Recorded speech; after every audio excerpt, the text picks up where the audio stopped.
Hello ವಿದ್ಯಾರ್ಥಿಗಳೇ, ಇವತ್ತಿನ ವಿಡಿಯೋದಲ್ಲಿ PUC ಸೆಕೆಂಡ್ ಇಯರ್ಗೆ ಇರತಕ್ಕಂಥ ಒಂದು English lesson 4th unit everything I need to know I learned in the forest by Vandana Shiva. ಈ ಲೆಸನ್ ಅನ್ನು ಓದುವ ರೀತಿಯನ್ನು ತಿಳ್ಕೊಳ್ಳೋಣ. Pre reading activity.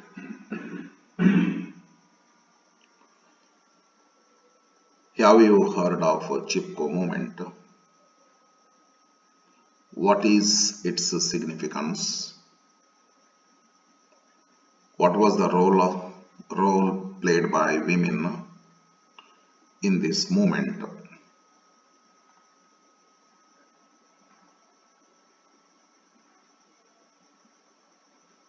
My ecological journey started in the forests of the Himalaya.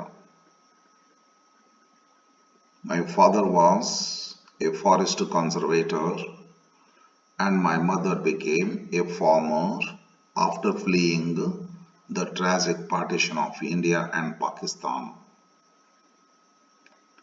It is from the Himalayan forests and ecosystems that I learned most of what I know about ecology. The songs and poems our mother composed for us were about trees, forests, and India's forest civilizations.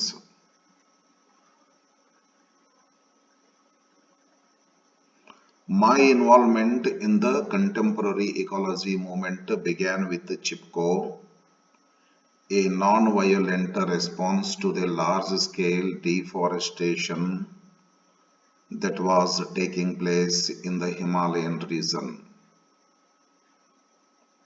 In the 1970s, peasant women from my region in the Garhwal Himalaya had come out in defense of the forests.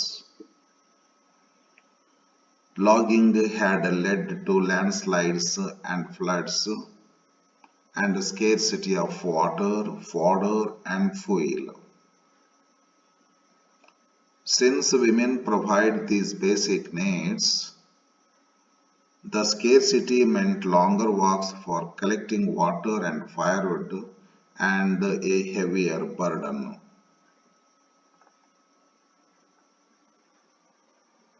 Women knew that the real value of forests was not the timber from a dead tree, but the springs and streams, food for their cattle, and the fuel for their hearts. The women declared that they would hug the trees, and the loggers would have to kill them before killing the trees.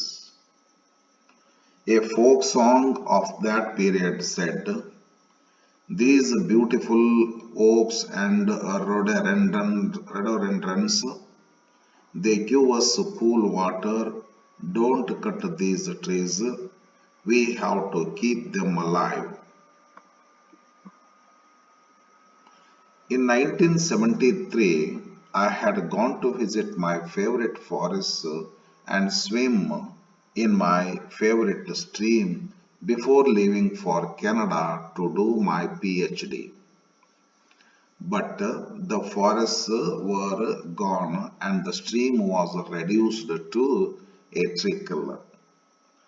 I decided to become a volunteer for the Chipko movement, and I spent every vacation doing padayatras, walking pilgrimages, documenting the deforestation and the work of the forest activists, and spreading the message of Chipko.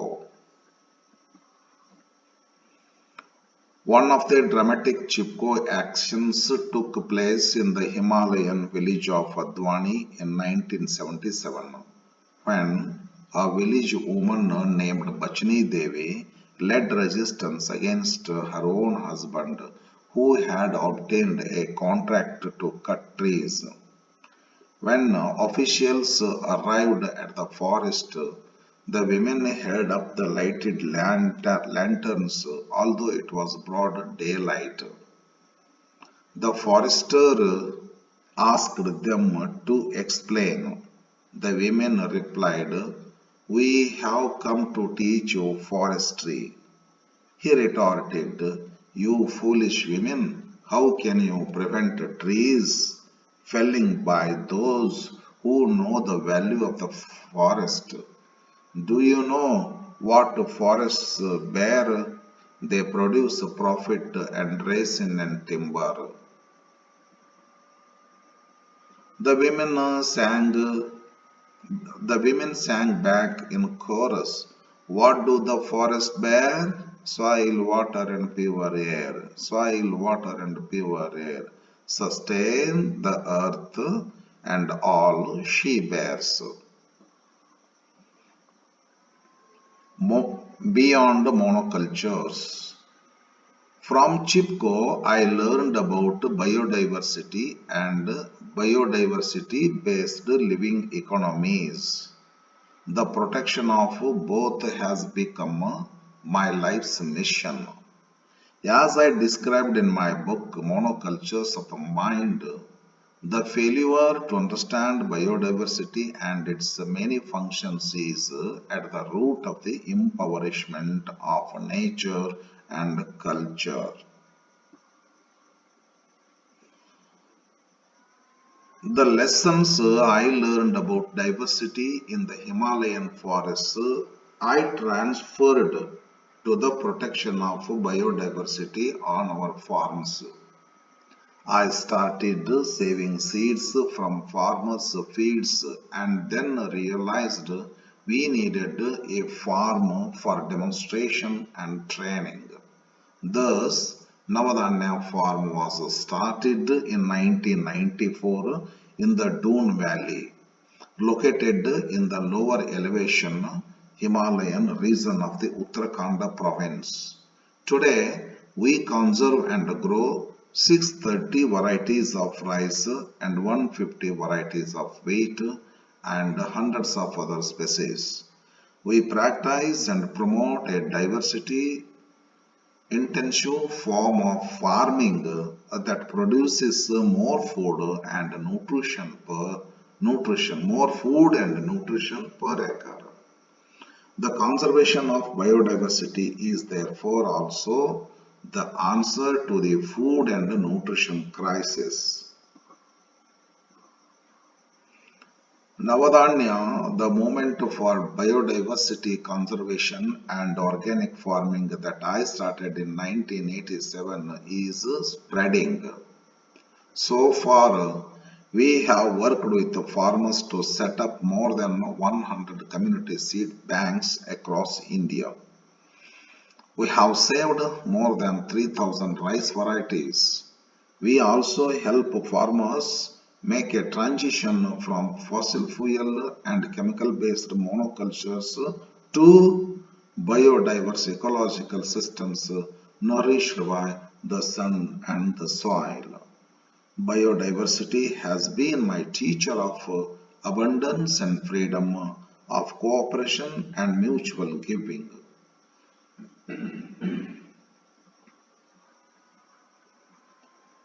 Rights of nature on the global stage. When nature is a teacher, we co create with her, we recognize her agency and her rights.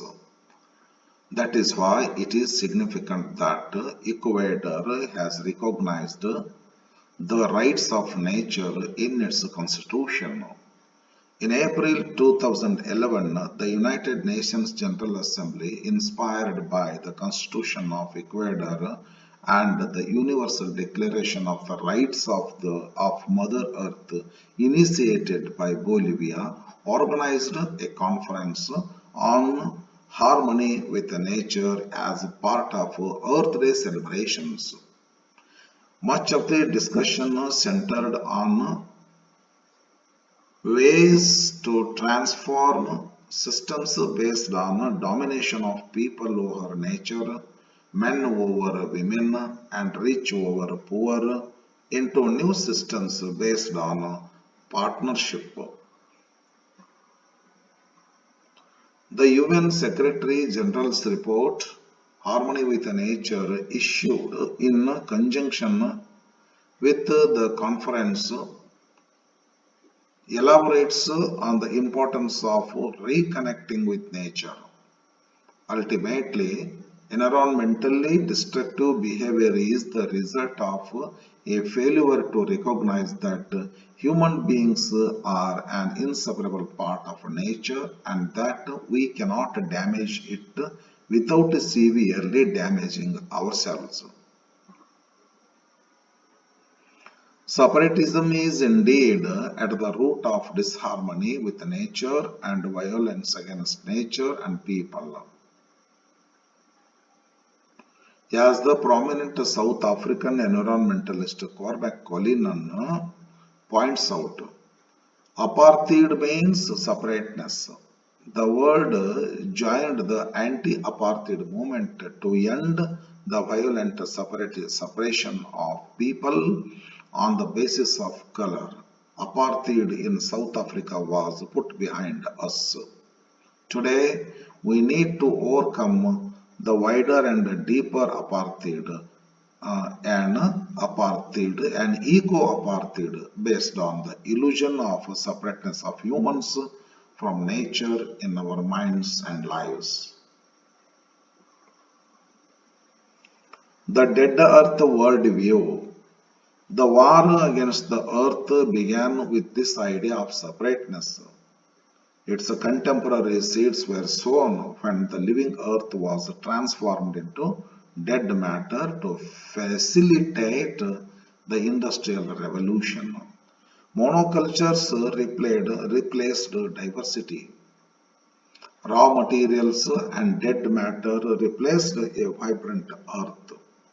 Terra nullius, the empty land, ready for occupation, regardless of the presence of indigenous people, replaced Terra Madre, Mother Earth.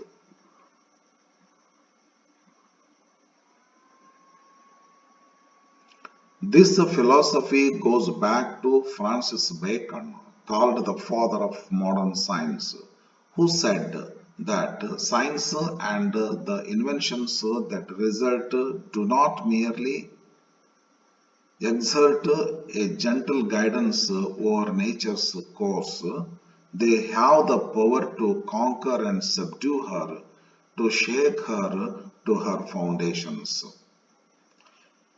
As philosopher and historian Caroline Merchant points out, this shift of perspective from nature as a living, nurturing mother to inert, dead, and manipulable matter was well suited to the activities that would lead to capitalism. The domination images created by Bacon and other leaders of the scientific revolution replaced those of the nurturing earth, removing a cultural constraint on the explanation of nature. One does not readily slay a mother, dig into her entrails for gold, or mutilate her body, Merchant wrote. What, what nature teaches. Today, at a time of multiple crises intensed by globalization, we need to move away from the paradigm of nature as dead matter. We need to move to an ecological paradigm, and for this, the best teacher is nature herself. The Earth University teaches Earth democracy, which is the freedom for all species to evolve within the web of life and the freedom and responsibility of humans as members of the Earth family to recognize, protect, and respect the rights of other species. Earth democracy is a shift from anthropocentrism to ecocentrism. And since we all depend on the earth democracy translates into human rights to food and water, to freedom from hunger and thirst. Because the Earth University is located at Navadanya, a biodiversity farm, participants learn to work with living seeds, living soil, and the web of life. Participants include farmers, school children, and people from across the world. Two of our most popular courses are A to Z of organic farming and agroecology and Gandhi and globalization.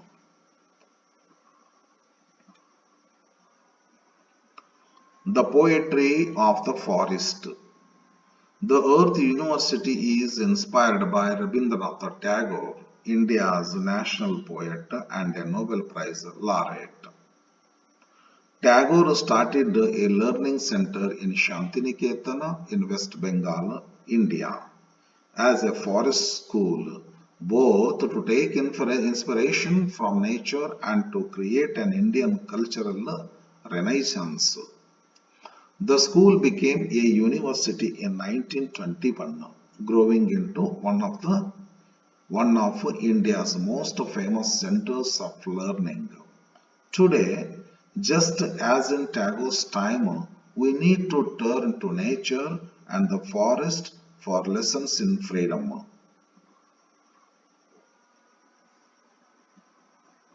In his essay Tapovana, Forest of Purity, Tagore writes, Indian civilization has been distinctive in locating its source of regeneration, material and intellectual in the forest, not the city. India's best ideas have come where man was in communion with trees and rivers and lakes, away from the crowds.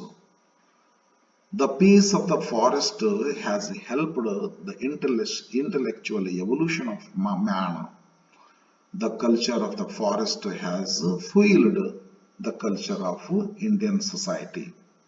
The culture that has arisen from the forest has been influenced by the diverse processes of renewal of life, which are always at play in the forest, varying from species to species, from season to season, in sight and sound and smell.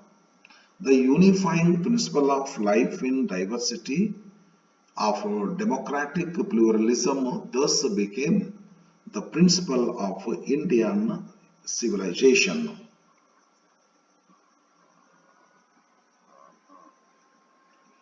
It is this unity and diversity that is the basis of both ecological sustainability and democracy. Diversity without unity becomes the source of conflict and contest. Unity without diversity becomes the ground for external control. This is true of both nature and culture. The forest is a unity in its diversity, and we are united with nature through our relationship with the forest.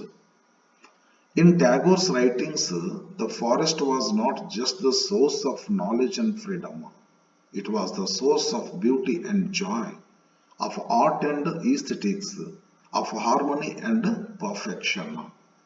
It symbolized the universe. The forest teaches us union and compassion. The forest also teaches us enoughness as a principle of equity, how to enjoy the gifts of nature without exploitation and accumulation. Tagore quotes from the ancient texts written in the forest. Know all that moves in this moving world as enveloped by God and find enjoyment through renunciation. not through greed of possession. No species in a forest appropriates the share of another species. Every species sustains itself in cooperation with others. The end of consumerism and accumulation is the beginning of the joy of living. The conflict between greed and compassion, contest and cooperation, violence and harmony that Tagore wrote about continues today. And it is the forest that can show us the way beyond this conflict. Thank you, friends. See you in the next video. Bye.